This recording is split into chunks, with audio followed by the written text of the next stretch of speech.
Hey guys, welcome to the movie review edition of the Transplants podcast. If you haven't seen the Wonder Woman movie, or if you just want to know what all this buzz is about, this video is for you. So don't worry, there won't be any spoilers.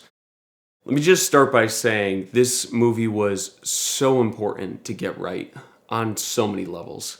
But for starters, it was really important to get across the message of gender equality. But in order for that to work, couldn't beat the audience over the head with it. And it doesn't. It was honest. This was a genuine hero movie where the hero happens to be a woman who stands for love and justice. This movie was well balanced. It had a realness and serious stakes. It also had comedic beats that didn't feel contrived or like they were written as afterthoughts to lighten the mood. But the pacing, for me, was a standout. And honestly, I give credit to Patty Jenkins, the director. She crushed it. She gave this movie time to breathe. It never felt rushed or out of sequence. And I never looked down at my watch or my phone or even really noticed the time of this movie, the length. I was just watching a story unfold in its natural progression. Guys, the tone was beautiful. There was this contrast in mood between Themyscira, the island where the Amazons live, being colorful and beautiful and magical, this otherworldly place, while the Amazons, the inhabitants, have this seriousness to their lives. They're literally a no BS community of warriors. Yet we feel the hopefulness of Diana while she continues to grow as the movie carries on. And all of this was a wonderful juxtaposition against the mood of the first act as it goes into England and in Europe and its smog and grim war tones and colors. And Chris Pine, Lucy Davis, even Gal Gadot do a brilliant job keeping levity realistic, but still quite fun. And so it never really gets heavily bogged down. So the score keeps in line with BVS and Man of Steel. The music accentuates and enhances already well-performed and beautifully directed scenes, inspiring hope, imbuing emotions, creating white-knuckling moments with pulse-pounding action sequences. The sound design is in your face, and you feel the hits. The earth shakes at times. Okay, back to the directing. For me, it's hard to imagine that anyone could have done a better job directing this film, or that it could be still this good if someone else helmed it. These characters are so well-rounded and explored. You know Diana's motivations and intentions the whole time. Not because they're simple or surface level, but because they're well displayed and well written.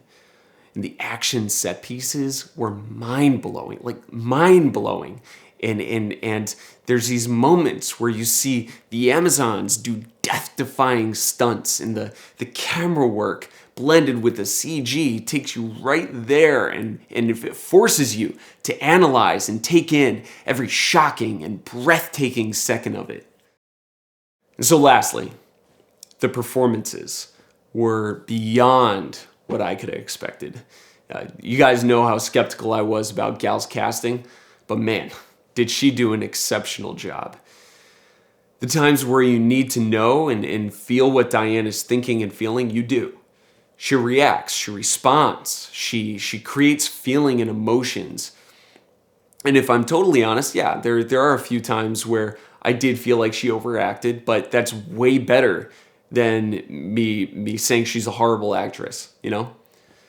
So seriously, she was dynamic, she made tasteful choices, and I'll definitely say she was fantastic. Not to mention, she physically embodies the likeness of an Amazon warrior.